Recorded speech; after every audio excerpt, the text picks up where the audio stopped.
नमस्कार। आज हम एक बहुत ही अहम एक बुनियादी सवाल पर बात करने वाले हैं। हाँ, एक ऐसा सवाल जो शायद हम सब ने कभी ना कभी सोचा होगा। बिल्कुल। कि आखिर ईश्वर चाहते क्या है। हमारे पास डॉक्टर माइकल एस हेजर की किताब और audio recording what does God want के कुछ हिस्से हैं जी। और ये स्रोत बाइबल की कहानी को एक खास नजरिए से देखते हैं। जी, और उनका कहना है कि ईश्वर की सबसे गहरी इच्छा हमेशा से एक परिवार बनाने की रही है। एक परिवार, ये दिलचस्प है। तो आज हम इसी में थोड़ी गहराई तक जाएंगे, है ना? हाँ बिल्कुल, देखेंगे कि इन स्रोतों के मुताबिक ये परिवार वाली बात कहाँ से शुरू हुई, फिर इसमें क्या मुश्किलें आईं और आखिरकार हल क्या निकला। चलिए फिर शुरू करते हैं। ईश्वर का एक परिवार चाहना, ये सुनने में ही मतलब थोड़ा अलग लगता है। हम अक्सर उन्हें राजा या जज जैसा सोचते हैं। सही बात है। तो स्रोत इस कहानी को इंसान की रचना से भी पहले ले जाते हैं। अच्छा, सृष्टि से भी पहले? हाँ, उत्पत्ति 1:27-28 कहता है कि ईश्वर ने इंसान को अपने स्वरूप या अपनी छवि में बनाया। हेज़र के स्रोत इस पर जोर देते हैं कि ये सिर्फ शक्ल सूरत नहीं है। तो फिर क्या है? ये है ईश्वर जैसा काम करने की क्षमता, मतलब बुद्धि, रचनात्मकता, रिश्ते बनाने की काबिलियत। ईश्वर चाहते थे कि इंसान पृथ्वी पर उनके प्रतिनिधि हों, एक परिवार की तरह। बिल्कुल। सिर्फ मिट्टी के पुतले नहीं। तो हर इंसान की पहचान, उसका मकसद इसी में है कि वो ईश्वर के उस परिवार का हिस्सा बने। फिर ये नफरत, हिंसा, ये सब तो प्लान में नहीं था। बिल्कुल नहीं। और आपने पूछा सृष्टि से पहले की बात। हाँ। तो अय्यूब 38 जैसी आयतें हैं जो बताती हैं कि जब ईश्वर दुनिया बना रहे थे तब स्वर्गदूत, जिन्हें ईश्वर के पुत्र भी कहा गया है। अच्छा, ईश्वर के पुत्र? हाँ, वो पहले से मौजूद थे। वो जश्न मना रहे थे। तो मतलब ईश्वर का एक स्वर्गीय परिवार पहले से था। ओके। अब वो एक इंसानी परिवार भी चाहते थे जो उनके साथ और उनके स्वर्गीय परिवार के साथ मिलकर रहें। एक कह सकते हैं एक बड़ी कॉस्मिक फैमिली। वाह, ये तो बहुत बड़ा विजन है। लेकिन फिर गड़बड़ कहाँ हुई? इतना अच्छा प्लान था तो दुनिया ऐसी क्यों है जैसी आज है? यहीं पर कहानी में एक बहुत जरूरी मोड़ आता है। वो है चुनने की आजादी, स्वतंत्र इच्छा, फ्री विल। जी, ईश्वर ने हमें रोबोट नहीं बनाया। वो चाहते थे कि हम अपनी मर्जी से उनसे प्यार करें, उनकी बात माने। क्योंकि जबरदस्ती का प्यार तो प्यार नहीं होता। बिल्कुल, उसका कोई मतलब नहीं होता। और इसी आजादी का गलत इस्तेमाल हुआ, जैसे वो आदम और हव्वा की कहानी है। हाँ, वो पहला बड़ा विद्रोह था अदन की वाटिका में, जब उन्होंने ईश्वर की सीधी आज्ञा को तोड़ा। और नतीजा हुआ ईश्वर से दूरी और मौत का आना, जैसा रोमियो 6:23 में लिखा है। लेकिन स्रोत एक और इससे भी पहले के विद्रोह की तरफ इशारा करते हैं। इससे भी पहले? आदम और हव्वा से पहले? जी हाँ, एक ऊंचे दर्जे के स्वर्गदूत का विद्रोह, जिससे बाद में बाइबल शैतान या सर्प कहती है। अच्छा। इन स्रोतों के मुताबिक उसका असली मकसद था ईश्वर के इस इंसानी परिवार बनाने के प्लान को फेल करना।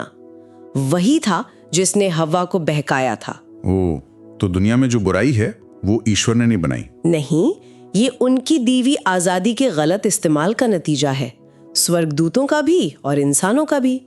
पर क्या ईश्वर को ये सब पता नहीं था? मतलब क्या ये उनके लिए एक सरप्राइज था? स्रोत कहते हैं नहीं, बिल्कुल नहीं। ईश्वर तो सब जानते हैं, वो त्रिकालदर्शी हैं। इफिसियों 1:4 जैसी आयतें बताती हैं कि दुनिया बनाने से पहले ही हाँ, उन्हें इस बगावत का अंदाजा था और उन्होंने उसी वक्त माफी और बचाव का एक प्लान भी सोच लिया था। अच्छा, ये जानकर थोड़ी राहत मिलती है कि सब कुछ कंट्रोल में था एक तरह से। हाँ, लेकिन बगावत यहीं रुकी नहीं, है ना? नहीं, बिल्कुल नहीं। उत्पत्ति की किताब में आगे और भी गड़बड़ होती है। हाँ, उत्पत्ति अध्याय 6, वहां एक और अजीब घटना का जिक्र है। लिखा है कि ईश्वर के पुत्रों ने इंसानी औरतों से रिश्ते बनाए। हाँ, ये मैंने पढ़ा है। ये ईश्वर के पुत्र कौन थे, इस पर तो बहुत बहस होती है। बिल्कुल, हेजर के काम पर आधारित ये स्रोत बताते हैं कि ये वही स्वर्गदूत थे, ईश्वर के स्वर्गीय परिवार या उनकी दिव्य परिषद का हिस्सा थे। दिव्य परिषद, डिवाइन काउंसिल। जी, लेकिन उन्होंने अपनी हदें पार की और इसका नतीजा ये हुआ कि दुनिया में बुराई इतनी बढ़ गई कि ईश्वर को जल प्रलय लाना पड़ा। सिर्फ नूह और उसका परिवार बचा। तो मतलब स्वर्ग में भी बगावत हुई थी, सिर्फ अदन में नहीं? इन स्रोतों के अनुसार हाँ, और ये समझना जरूरी है क्योंकि आगे की कहानी को समझने में मदद करता है। ठीक है। ईश्वर दुखी जरूर हुए सबसे, पर उन्होंने अपना प्लान नहीं छोड़ा। नूह के जरिए उन्होंने परिवार बनाने का इरादा जारी रखा। नूह से एक वादा किया, एक वाचा बांधी। लेकिन इंसान लगता है फिर भी नहीं सुधरे। बाबेल की मीनार वाली कहानी भी तो आती है इसके बाद। सही पकड़ा आपने, वो तीसरा बड़ा विद्रोह था। उत्पत्ति 11 में पूरी मानवता ईश्वर की मर्जी के खिलाफ जा रही थी, अपनी ताकत दिखाने के लिए एक जगह जमा हो रहे थे। और ईश्वर ने क्या किया? उनकी भाषाएं बदल दी, उन्हें दुनिया में फैला दिया। और यहीं पर श्रोत व्यवस्था विवरण 32:8-9 का हवाला देते हैं, जो एक थोड़ी चौंकाने वाली बात कहता है। क्या बात? वहां लिखा है कि ईश्वर ने दुनिया के राष्ट्रों को ईश्वर के पुत्रों की संख्या के अनुसार बांट दिया। एक मिनट, इसका क्या मतलब हुआ? स्रोत इसकी व्याख्या ऐसे करते हैं कि ईश्वर ने उन बागी राष्ट्रों को, उन देशों को उन्हीं गिरे हुए ईश्वर के पुत्रों मतलब बागी स्वर्गदूतों के अधिकार में छोड़ दिया। छोड़ दिया मतलब? जैसे ईश्वर ने बाकी मानवता से कहा, ठीक है तुम्हें मेरे साथ नहीं रहना तो जाओ इनके साथ रहो। ये एक तरह का प्रतीकात्मक तलाक जैसा था। दूसरे दिव्य प्राणियों के हवाले कर दिया। ये तो बाइबल की कहानी को बिल्कुल अलग नजरिए से देखने जैसा है। हाँ, ये उस वक्त की गंभीर हकीकत को दिखाता है, लेकिन यहीं से ईश्वर का अगला कदम शुरू होता है। बाबेल की घटना के फौरन बाद हाँ, ईश्वर इब्राहिम नाम के एक आदमी को चुनते हैं। इब्राहिम, हाँ, इनका नाम तो बहुत सुना है। तो ये एक नई शुरुआत थी। बिल्कुल। ईश्वर ने इब्राहिम से वादा किया कि उसके जरिए वो एक नया परिवार, एक खास राष्ट्र बनाएंगे, इजराइल। और ये वादा किसी काबिलियत पर था? नहीं, बिल्कुल नहीं। ये इब्राहिम के विश्वास पर आधारित था। उत्पत्ति 15:6। और इस वादे में एक बहुत बड़ी उम्मीद छिपी थी। क्या उम्मीद? कि इब्राहिम के वंश के जरिए दुनिया के सभी राष्ट्र आशीष पाएंगे। सभी राष्ट्र मतलब वो राष्ट्र भी जो बाबेल में अलग हो गए थे? हाँ, उन्हें वापस ईश्वर के परिवार में लाने का रास्ता अब खुल रहा था। अन्य जातियों, जेंटाइल्स के लिए भी उम्मीद थी। तो इजराइल को ईश्वर का खास चुना हुआ परिवार बनाया गया। उनका इतिहास कैसा रहा फिर? क्या उन्होंने ईश्वर की उम्मीदों को पूरा किया? उनका इतिहास भी देखा जाए तो उतार चढ़ाव से भरा रहा। अच्छा। मिस्र में गुलामी हुई, फिर मूसा के जरिए छुटकारा मिला, सीनाई पहाड़ पर ईश्वर से वाचा और व्यवस्था मिली। हाँ, वो 10 आज्ञाएं वगैरह। जी, पर यहाँ स्रोत फिर जोर देते हैं व्यवस्था इसलिए नहीं दी गई थी कि उसे मानकर वे परिवार में जगह कमा सके। तो फिर क्यों? वो इब्राहिम के वादे की वजह से पहले से परिवार थे। व्यवस्था उनकी वफादारी दिखाने का, उस रिश्ते को निभाने का तरीका थी। लेकिन क्या वे वफादार रहे? ज्यादातर समय नहीं। वादा किए गए देश में पहुंचने के बाद भी वे बार बार दूसरे देवताओं की पूजा करने लगे, भटक गए। तो मतलब न्यायियों की किताब है ना, वो इसी बगावत और छुटकारे के चक्र को बार बार दिखाती है। फिर राजाओं का दौर आया, शाऊल, फिर दाऊद। दाऊद तो ईश्वर को प्यारे थे, है ना? हाँ, प्यारे थे, पर सिद्ध नहीं थे। उनमें भी कमियां थीं। उनके बेटे सुलेमान ने तो मंदिर बनवाया, पर खुद ही बाद में कई देवताओं की पूजा करने लगा।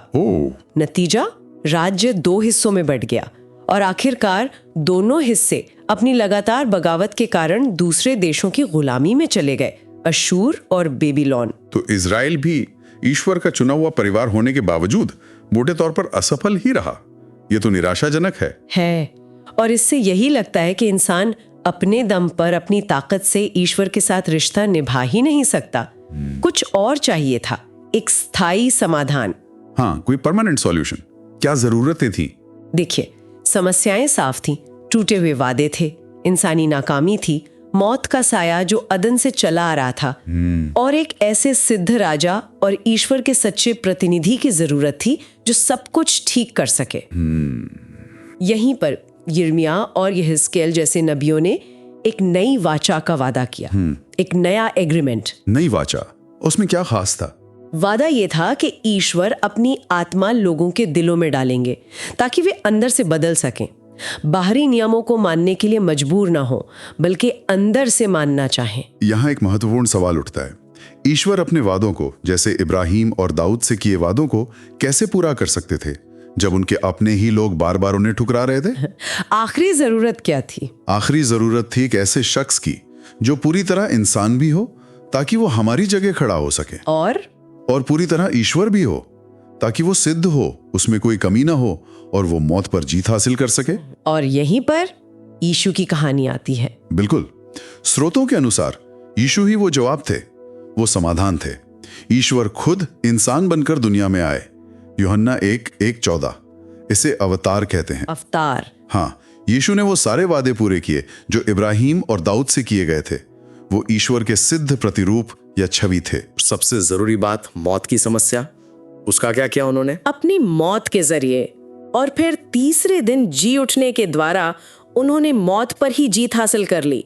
ये अदन की वाटिका से चली आ रही समस्या का सीधा समाधान था। यहीं पर बात वाकई दिलचस्प हो जाती है। हाँ, बताइए। स्रोत 1 कुरिन्थियों 2:7-8 का हवाला देते हैं और कहते हैं कि शैतान और दूसरी बागी शक्तियों ने ईश्वर के इस प्लान को समझा ही नहीं। सच में? हाँ, उन्होंने सोचा कि यीशु को मारकर वो जीत जाएंगे, लेकिन असल में यीशु की मौत ही ईश्वर के प्लान का हिस्सा थी।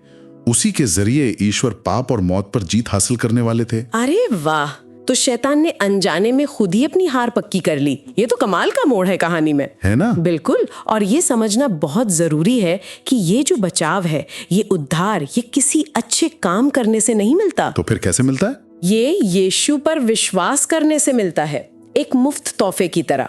यहीं पर त्रिएक परमेश्वर, पिता, पुत्र और पवित्र आत्मा का काम साफ दिखता है। कैसे? पिता ने योजना बनाई, पुत्र यानी यीशु ने उसे पूरा किया और अब पवित्र आत्मा उसे लागू कर रहे हैं। पवित्र आत्मा? उनका क्या रोल है इसमें? यीशु जब स्वर्ग लौट गए, उसके बाद पिंतेकुस्त के दिन पवित्र आत्मा विश्वासियों पर उतरे। प्रेरितों के काम अध्याय 2 में इसका जिक्र है। ये नई वाचा की शुरुआत थी। अच्छा, और आत्मा का काम क्या है? उनका काम है विश्वास करने वालों को अंदर से बदलना, उन्हें ताकत देना, उन्हें बुराई से लड़ने में मदद करना और यीशु का जो आखिरी आदेश था ना, उसे पूरा करने के लिए भेजना। यीशु का आखिरी आदेश कौन सा? मत्ती 28, जिसे महान आज्ञा कहते हैं। महान आज्ञा, वो क्या है? सभी राष्ट्रों में जाओ, लोगों को यीशु के बारे में बताओ, उन्हें चेला बनाओ और उन्हें पिता, पुत्र और पवित्र आत्मा के नाम से बपतिस्मा दो।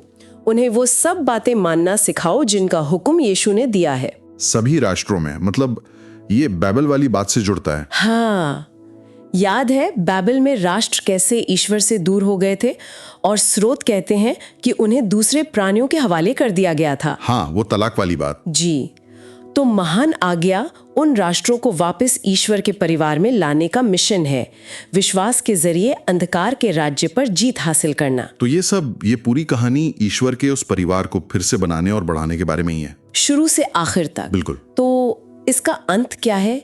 ये कहानी कहाँ जाकर खत्म होती है? लक्ष्य क्या है? अंतिम लक्ष्य प्रकाशित वाक्य 21-22 में एक तस्वीर है, एक नया स्वर्ग और नई पृथ्वी, नया अदन। हाँ, एक तरह का नया अदन, जहां कोई बुराई, दुख या मौत नहीं होगी और ईश्वर हमेशा के लिए अपने इंसानी परिवार के साथ रहेंगे, उनके बीच में वास करेंगे। और हम, मतलब जो विश्वास करते हैं, हमारा क्या होगा? हम भी बदल जाएंगे। बाइबल कहती है, जैसे रोमियो 8:29, 1 यूहन्ना 3:2, कि हम यीशु की तरह महिमामयी शरीर पाएंगे, ग्लोरिफाइड बॉडीज।